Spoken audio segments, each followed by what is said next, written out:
3 things that you will need to become a vendor at events. Number 1, you need your setup.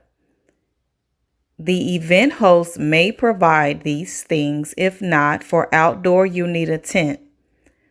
Size 10 by 10 is the usual tent size that you'll need. You can use table size 4 feet or 6 feet. You'll also need your rack, something to hold your products on, a tablecloth. Black is preferred, or you can pick another design. The second is a payment processor. Figure out how you will be accepting payments.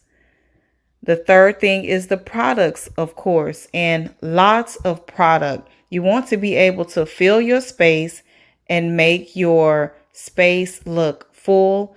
For more information, contact craftswoman.com.